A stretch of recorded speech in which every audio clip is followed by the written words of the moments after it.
When government fears the people, there is liberty. When the people fear the government, there is tyranny. Kalau pemerintah takut sama rakyat, itu akan ada kebebasan.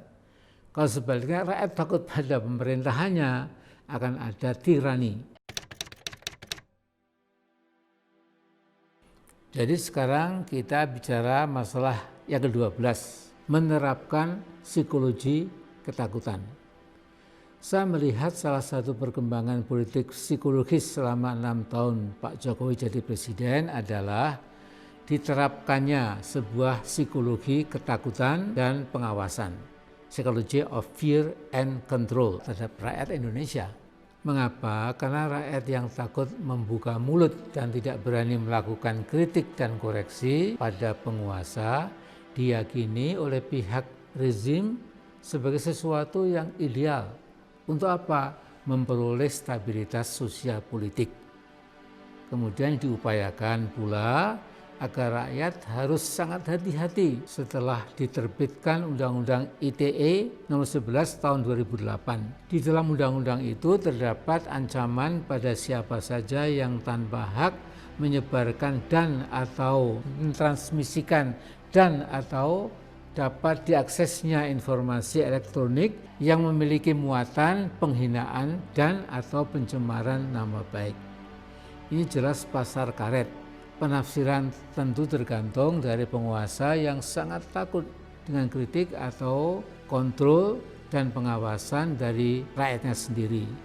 Padahal ada sebuah ungkapan yang sangat sederhana sejak lebih 1 abad lalu dari seorang pakar Amerika, John Barnhill, yang berbunyi, "When government fears the people, there is liberty. When the people fear the government, there is tyranny." Kalau pemerintah takut sama rakyat, itu akan ada kebebasan.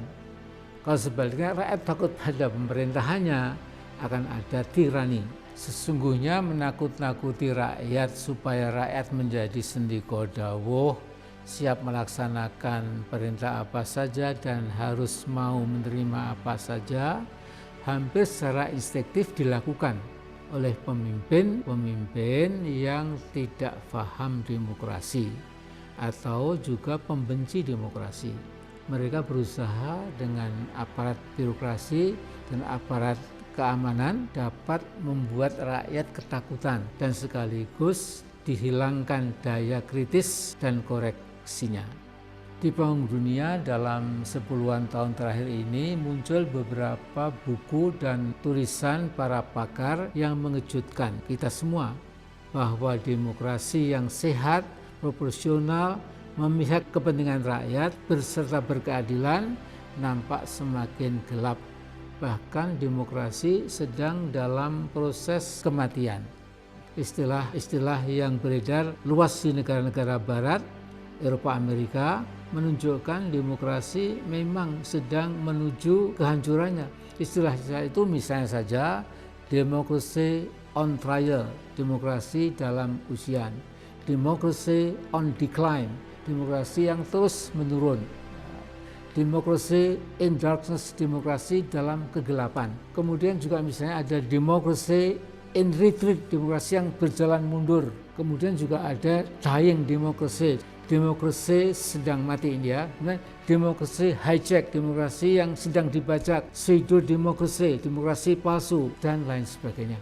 Nah, menurut Freedom House, para pakar ilmu sosial dan para pengamat bahkan pelaku politik yang paham demokrasi memiliki persamaan persepsi bahwa dengan membungkam rakyat agar tidak berani melakukan kritik pada pemerintahan, berarti rezim penguasa akan dapat melestarikan kekuasaannya. Sebuah kekuasaan yang ingin melanggengkan kekuasaannya seringkali terjebak pada doktrin buruk, yaitu tujuan mahalkan cara.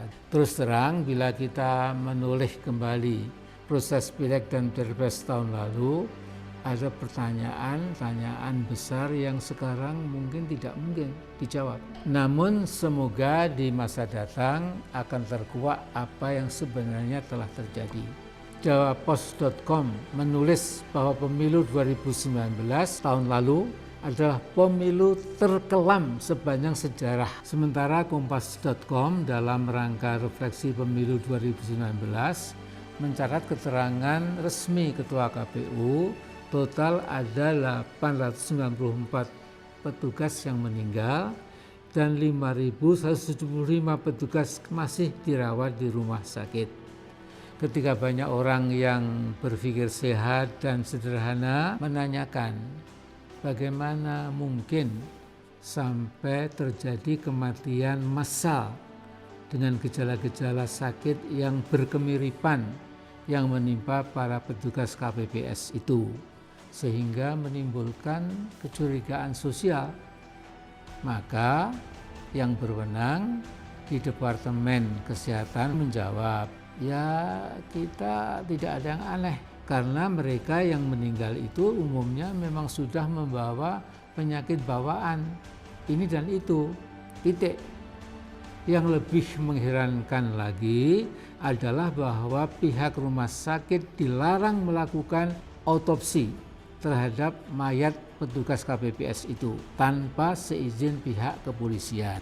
Sekalipun keluarga korban menangis dan merengek supaya jenazah korban KPPS itu diotopsi lebih dulu, tapi kepolisian tetap bersikukuh tidak boleh.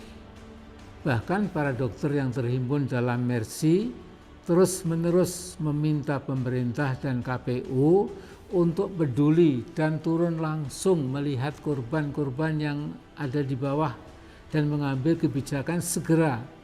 Namun permintaan itu dianggap sebagai angin lalu.